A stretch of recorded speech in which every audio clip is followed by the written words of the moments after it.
Hello दोस्तों, UPSC Hindi के online study platform में मैं निशांत त्रिपाठी आप सभी का स्वागत करता हूं।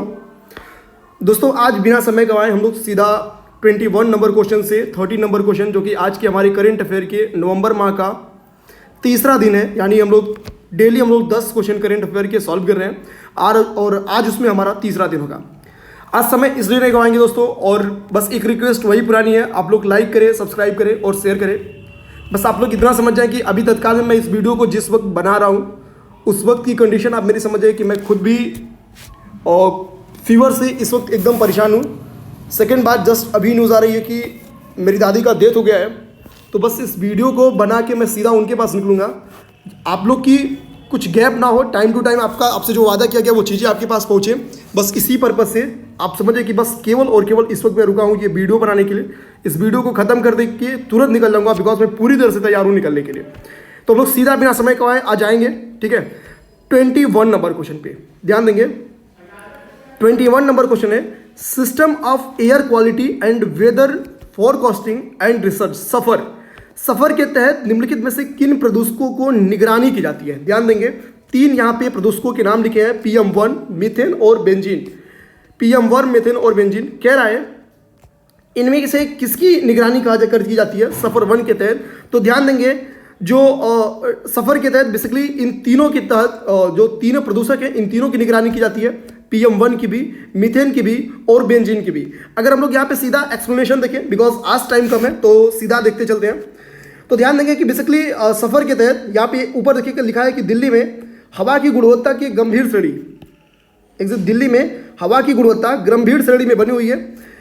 System for air quality and weather forecasting and research SAFAR ने लोगों को सभी शारीरिक गतिविधियों को बाहर ना करने की सलाह दी है। बेसिकली इसके तहत जिन प्रदूषकों की निगरानी की जा रही है उसमें PM1, PM2.5, ठीक है। आइए एक एक करते हैं। PM10 ozone, CO, NX, SO2, BC, methane hydrocarbon, black carbon, benzene और मरकरी। इस तरह से वो देख सकते हैं। बेसिकली अगर आपको इस तरह से समझ आइए कि पेपर में अगर क्वेश्चन आता है इनमें से कौन कौन सा है, तो इतने सारे प्रदूषकों को, नियर अबाउट सारे प्रदूषकों को क्या किया है कि सफर अपने निगरानी में शामिल कर लिया है। तो अगर ऐसे क्वेश्चन आ जाए तो सीधे आप उपरयुक्त सभी को टिक मार देंगे, ठीक है, क्योंकि इतना आप याद नहीं कर सकते। मेन जो है PM1 जो है याद कर जाइए, PM2.5 याद कर जाइए, PM10 याद कर जाइए, ओजोन याद कर जाइए, SO2 याद कर जाइए, ठीक है, मरकरी याद कर जाइए, बेंजीन याद कर जाइए। ये सब जो बेसिक है उसको याद कर जाइए, ताकि अगर इग्नोर करने में अगर आपको कहीं सहूलियत देखनी हो तो ईजिली मिल सकता है, ठीक है। आ जाते हैं हम लोग 22 नंबर क्वेश्चन पे।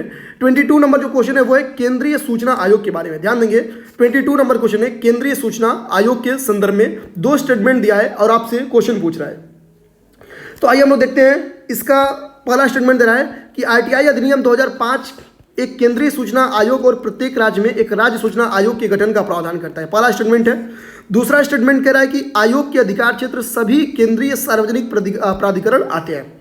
आयोग के अधिकार क्षेत्र में सभी केंद्रीय सार्वजनिक प्राधिकरण आते हैं। तो केंद्रीय सूचना आयोग के बारे में दोस्तों ये जो दोनों स्टेटमेंट है दोनों सही है। अर्थात जो RTI अधिनियम 2005 एक केंद्रीय सूचना आयोग और राज्यों में राज्य सूचना आयोगों के गठन की बात करता है, ठीक है।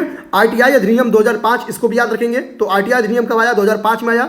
और RTI अधिनियम कहता है कि केंद्र में एक सूचना आयोग होगा और राज्यों में राज्य स्तरीय एक सूचना आयोग होगा। जो ये आयोग है ये सभी केंद्रीय सार्वजनिक प्राधिकरण इसके अंतर अधिकार क्षेत्र में आते हैं। तो दोनों स्टेटमेंट इसका सही है। अगर हम लोग यहाँ पे एक्सप्लेनेशन को देखने की कोशिश करें तो आप लोग यहाँ से देखिए, एक्सप्लेनेशन सीधे कराएं कि RTI अधिनियम 2005 एक केंद्रीय सूचना आयोग और प्रत्येक राज्य में राज्य सूचना आयोगों के गठन का प्रावधान करता है।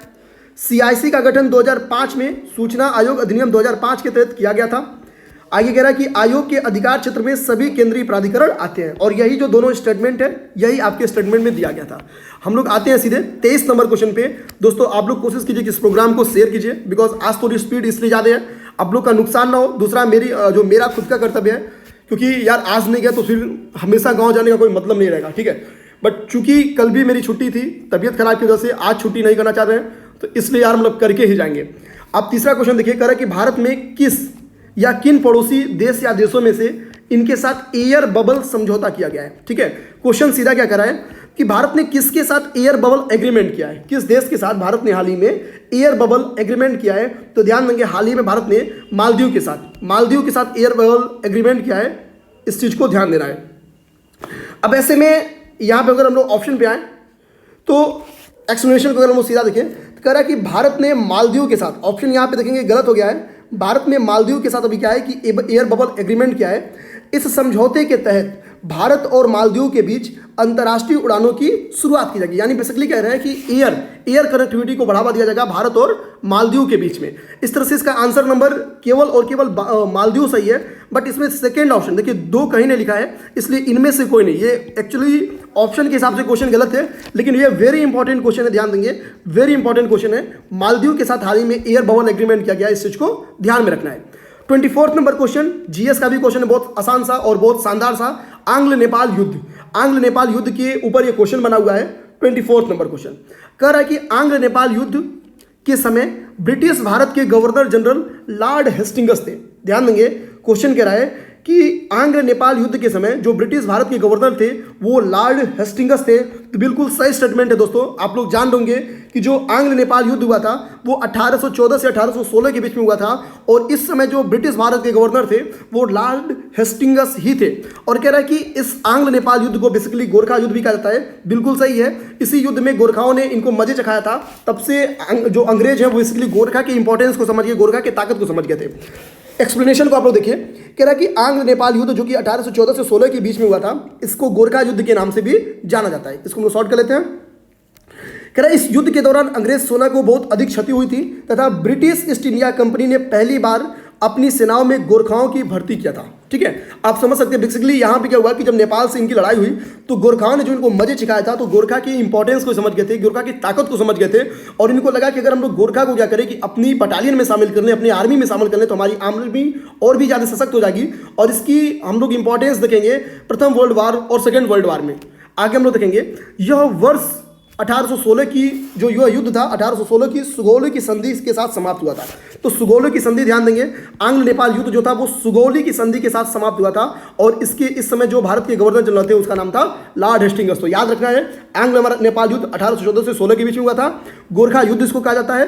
सुगौली की संधि के द्वारा इसको समाप्त किया गया था, और लॉर्ड हेस्टिंग्स इसके गवर्नर जनरल थे। तो इस तरह से चौथा नंबर क्वेश्चन आज का खत्म होता है। आते हैं आज के 5वें नंबर क्वेश्चन पे दोस्तों। बिल्कुल टाइम नहीं इसलिए गंवा रहे हैं दोस्तों। सारी मोटिवेशन का और भी जो हम लोग बीच में मजे करते थे उन सारे कामों को हम लोग नेक्स्ट डे करेंगे, बट आज चूंकि जाना बिल्कुल जरूरी है क्योंकि 8 बजे गोरखपुर में लॉकडाउन लग जाता है, 7 बजने वाले हैं, निकलना भी जरूरी है। ठीक है, राष्ट्रीय मानसून मिशन, सेकेंड क्वेश्चन है, 5वां नंबर क्वेश्चन। राष्ट्रीय मानसून मिशन को केंद्रीय पृथ्वी विज्ञान मंत्रालय द्वारा किस वर्ष लॉन्च किया गया? राष्ट्रीय मानसून मिशन, ध्यान देंगे NMM राष्ट्रीय मानसून मिशन को पृथ्वी विज्ञान मंत्रालय ने लॉन्च किया है। एक तो ये भी पेपर में क्वेश्चन आ सकता है कि राष्ट्रीय मानसून मिशन को किस मंत्रालय के द्वारा लॉन्च किया गया? तो ध्यान देंगे पृथ्वी विज्ञान मंत्रालय के द्वारा लॉन्च किया गया। किस वर्ष लॉन्च किया गया? आपका क्वेश्चन ये है किस वर्ष लॉन्च किया गया? दोस्तों ध्यान देंगे वर्ष 2012 में लॉन्च किया गया था। इसका आंसर नंबर ऑप्शन बी सही है। तो उम्मीद करते हैं ये क्वेश्चन भी बहुत आसान सा था, तो आप लोग को समझ में आ गया। 26 नंबर क्वेश्चन कह रहा है कि हाल ही में समाचार पत्रों में रहा जो टॉरबॉल है वो किससे संबंधित है? तो ध्यान देंगे जो हाल ही में समाचार पत्रों में रहा टॉरबॉल है किससे संबंधित क्वेश्चन है। कह रहा है कि ये एक उल्का पिंड है, ये एक इंटरनेट नेटवर्क है, यह एक ब्लैक कार्बन है, और यह एक ब्राउन कार्बन है। तो ध्यान देंगे जो हाल ही में समाचार पत्रों में टॉरबॉल देखा गया है बेसिकली यह एक ब्राउन कार्बन है, ब्राउन कार्बन है। तो इस तरह से दोस्तों 6वां नंबर क्वेश्चन हम लोग का समाप्त हुआ। स्पीड थोड़ी स्लो है आप लोग को, सॉरी फास्ट है आप लोग, सॉरी दोस्तों, आप लोग को दिमाग में रखना है कि अगर स्पीड थोड़ी फास्ट रख रही हो तो आप लोग स्पीड मत अपने यूट्यूब की बढ़ाइएगा, आप लोग इजीली समझते चलिए। बेसिकली इसमें कुछ जो समझाने वाला क्वेश्चन था वहाँ पे हम लोग समझाएंगे भी, ऐसा नहीं कि एकदम भगेंगे। अभी एकदम फैक्चुअली क्वेश्चन आया तो समझाने का कोई चांस भी नहीं है। ठीक है, तो और जो क्वेश्चन अगर आपको लगा हो कि समझाना चाहिए उसको आप लोग मैसेज कर देंगे तो हम लोग नेक्स्ट डे जरूर समझाएंगे। एक यहीं पे हम लोग बता दें कि ट्रांस फैट एसिड, ठीक है, ट्रांस वसा के बारे में जो पिछले दिनों में एक क्वेश्चन हम लोग पढ़े हैं ट्रांस वसा के बारे में, वहां पे हम लोगों से एक फैक्ट गलत निकल गया है। एक फैक्ट गलत क्या निकल गया है? भारत का टारगेट वहां पे ध्यान देंगे ट्रांस वसा से मुक्ति का 2022 से, जबकि जो WHO उसका टारगेट 2023 है। मेरे मुंह से वहां पे निकल गया है कि WHO का 2022 है और भारत का 2021 है। इस चीज को ध्यान देंगे। तो इस ट्रांस वसा के टारगेट पे एक स्टेटमेंट मेरा गलत निकल गया था, हम लोगों ने इसको पिन भी कर दिया उस पर्टिकुलर वीडियो पे। अगर आप लोग उसको फिर से सुधार नहीं कर पाएंगे, तो यहां से ध्यान दे देंगे। नेक्स्ट 27 नंबर क्वेश्चन है, आसियान के संदर्भ में निम्नलिखित कथनों पर विचार कीजिए। आसियान की कह रहा है कि सचिवालय जो है वो इंडोनेशिया की राजधानी जकार्ता में स्थित है। पहला स्टेटमेंट आसियान के बारे में लिखा है कि आसियान का जो सचिवालय है वो इंडोनेशिया की राजधानी जकार्ता में स्थित है। ठीक है, सेकेंड स्टेटमेंट को देखते हैं। कह रहा है कि आसियान का जो आदर्श वाक्य है वो है one vision, one identity, one community. दो स्टेटमेंट है, इसके सचिवालय के बारे में और इसके आदर्श वाक्य के बारे में। आइए देखते हैं दोस्तों 27 नंबर क्वेश्चन को अगर हम लोग सीधे देखें तो इसका आदर्श वाक्य क्या है, तो इसका आदर्श वाक्य है one vision, one identity, one community. यानी हम लोग कह सकते हैं कि स्टेटमेंट सेकंड सही है, क्योंकि इसका आदर्श वाक्य क्या है, one vision, one identity, one community. और जो आसियान दिवस, दूसरा इंपॉर्टेंट फैक्ट है दोस्तों, हाल के दिनों में दोस्तों तबीयत बहुत खराब हो गई है, बट चूंकि आज घर जाना बहुत ही ज़्यादा जरूरी है। ठीक है, तो आसियान दिवस के बारे में, आसियान दिवस 8 अगस्त को मनाया जाता है, ये ध्यान देंगे। आगे जो आसियान का सचिवालय है वहाँ पे आप देख सकते हैं कि इंडोनेशिया की राजधानी जकार्ता में स्थित है। यानी पहला स्टेटमेंट भी जो क्वेश्चन का है वो सही है। तो आसियान की राजधानी जो है वो जो आसियान का सचिवालय है, ध्यान देंगे, आसियान का जो सचिवालय है, यहाँ पे हम लोग जूम कर लेते हैं, वो इंडोनेशिया की राजधानी जकार्ता में स्थित है। आगे जो आसियान के संयुक्त राष्ट्र है, ठीक है, जो सदस्य राष्ट्र है उनको देखेंगे तो एक इंडोनेशिया हो गया, दूसरा मलेशिया हो गया, तीसरा फिलीपींस हो गया, चौथा सिंगापुर हो गया, पांचवा थाईलैंड हो गया, सातवां ब्रुनेई हो गया, वियतनाम हो गया, लाओस हो गया, म्यांमार होगा और कंबोडिया हो गया। बेसिकली हम लोग समझते हैं आसियान उन देशों का समुच्चय है जो दक्षिण पूर्व एशिया के उभरते हुए देश हैं। ठीक है, दक्षिण पूर्व एशिया के उभरते हुए देश कहे जाते हैं। तो इस तरह से आसियान वाला क्वेश्चन हम लोग इजिली समझ लिए। 28 नंबर क्वेश्चन को आते हैं। 28 नंबर क्वेश्चन हाल ही में करंट का क्वेश्चन रहा है, बहुत इंपॉर्टेंट सा क्वेश्चन रहा, हालांकि पेपर ही करंट का हम लोग का। कह रहा है कि प्रधानमंत्री ने किन के 191वें जयंती समारोह पे स्टैचू ऑफ पीस का अनावरण किया है। ठीक है, किसके? ऑप्शन में जैनाचार्य श्री विजय वल्लभ सुरीश्वर महाराज के, इंद्रभूति गौतम के, भद्रबाहु के, सुधर्मा स्वामी के। तो ध्यान देंगे, प्राइम मिनिस्टर ने अभी जिनकी 191वीं जयंती समारोह के अवसर पर स्टैचू ऑफ पीस का अनावरण किया है वो है एक जैन आचार्य हैं जिनका नाम है विजय वल्लभाचार्य सुरीश्वर महाराज। विजय वल्लभ सुरीश्वर महाराज, विजय वल्लभ सुरीश्वर महाराज। ऑप्शन नंबर ए इसका सही है। आज का 29 नंबर क्वेश्चन हम लोग देखते हैं दोस्तों। तो 29 नंबर क्वेश्चन है लीलावती अवार्ड के संदर्भ में, वेरी इंपॉर्टेंट क्वेश्चन है। इस बार यूपी पीसीएस में 100% चांस है कि पेपर में क्वेश्चन बन के आ जाए, 100% चांस है। जो दोस्तों इस वीडियो को पहली बार देख रहे हैं, नवंबर की अब तक 2 क्लास और ली जा चुकी है, अक्टूबर की पूरी क्लास ली जा चुकी है, अगस्त की पूरी, सितंबर की पूरी करंट अफेयर ली जा चुकी है। उन वीडियोस को आप लोग जरूर देखें। जल्दी हम लोग क्या करेंगे, उन वीडियोस की, इन सभी वीडियोस को एक प्लेलिस्ट में शामिल करेंगे ताकि आप लोग को बहुत आसानी हो इसको ढूंढने में। ठीक है, अब इजिली हमारे वीडियो सेक्शन में जाएंगे तो आपको सारे जो करंट की क्लास है वो मिल जाएंगे, इजिली मिल जाएंगे, बहुत परेशान नहीं होना पड़ेगा। आज आपकी मदद में इसलिए लिंक वगैरह डिस्क्रिप्शन बॉक्स में डालने में नहीं कर सकता हूं, बिकॉज बहुत जरूरी निकलना और टाइम मेरे पास बिल्कुल कम है। ठीक है, पहला स्टेटमेंट क्या है इसको देखते हैं। पहला स्टेटमेंट कह रहा है कि अखिल भारतीय तकनीकी शिक्षा, यहाँ पे हम लोग इसको जूम करते हैं, अखिल भारतीय तकनीकी शिक्षा परिषद ने लीलावती पुरस्कार की स्थापना की है। तो ध्यान देंगे, अखिल भारतीय तकनीकी शिक्षा परिषद जिसको हम लोग AICTE कहते हैं, इसी ने लीलावती पुरस्कार की स्थापना की है। बिल्कुल सही स्टेटमेंट है। पहला स्टेटमेंट लीलावती अवार्ड के संदर्भ में सही है। अखिल भारतीय तकनीकी शिक्षा परिषद ने ही, अखिल भारतीय तकनीकी शिक्षा परिषद ने ही लीलावती पुरस्कार की स्थापना की है। सेकंड स्टेटमेंट को आते हैं। सेकंड स्टेटमेंट कह रहा है कि केंद्रीय शिक्षा मंत्री ने वास्तव में महिलाओं को सशक्त बनाने के लिए लीलावती अवार्ड का शुभारंभ किया है, लीलावती अवार्ड का शुभारंभ किया है। तो ध्यान देंगे दोस्तों कि केंद्रीय शिक्षा मंत्री ने महिलाओं को सशक्त बनाने के लिए AICTE, जिसको हम लोग कहते हैं अखिल भारतीय तकनीकी शिक्षा परिषद के अभिनव शिक्षा कार्यक्रम लीलावती अवार्ड 2020 का शुभारंभ किया है। तो यानी हम लोग दो स्टेटमेंट को समझते हैं कि पहला, ये लीलावती अवार्ड की स्थापना किसके द्वारा की गई है, AICTE के द्वारा की गई है। दूसरा, किसके द्वारा शुभारंभ किया गया है, तो केंद्रीय शिक्षा मंत्री के द्वारा किया गया है। टारगेट क्या है, तो टारगेट है महिलाओं को सशक्त बनाना, महिलाओं को सशक्त बनाना। फिर से तीनों स्टेटमेंट सुन लीजिए। केंद्रीय शिक्षा मंत्री के द्वारा इसका शुभारंभ किया गया है, इसका उद्देश्य क्या है, महिलाओं को सशक्त बनाना इसका उद्देश्य है। और तीसरा स्टेटमेंट है कि अखिल भारतीय तकनीकी शिक्षा परिषद ने इस पुरस्कार की स्थापना की है। ठीक है, आते हम लोग लास्ट नंबर क्वेश्चन, जो हमारा तीसवा नंबर क्वेश्चन है। तीसरा नंबर क्वेश्चन है, उच्च न्यायालय के न्यायाधीश के संदर्भ में निम्नलिखित कथनों पर विचार कीजिए। ठीक है, उच्च न्यायालय के न्यायाधीश के संदर्भ में निम्नलिखित कथनों पर विचार कीजिए।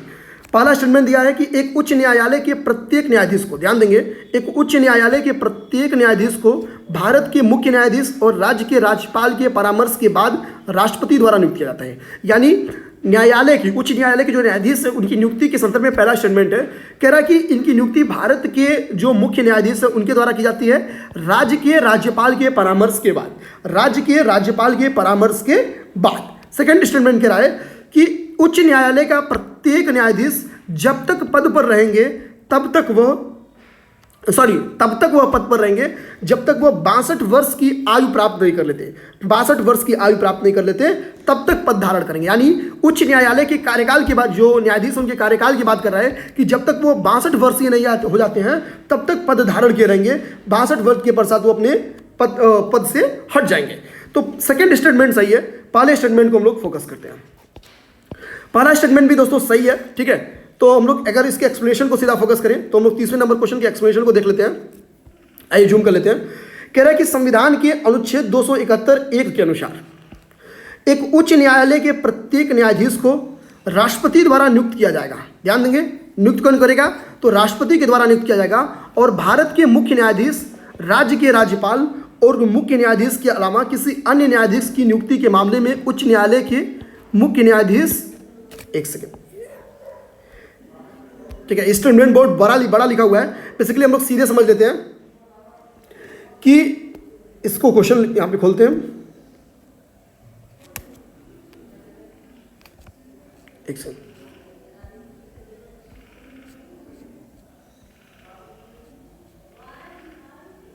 दोस्तों यहां पे हम लोग क्वेश्चन खोल लेते हैं। 30 नंबर क्वेश्चन, हाँ, तो जो 30 नंबर क्वेश्चन है, कह रहे एक उच्च न्यायालय के प्रत्येक न्यायाधीश को भारत के मुख्य न्यायाधीश और राज्य के राज्यपाल के परामर्श के बाद राष्ट्रपति द्वारा नियुक्त किया जाता है।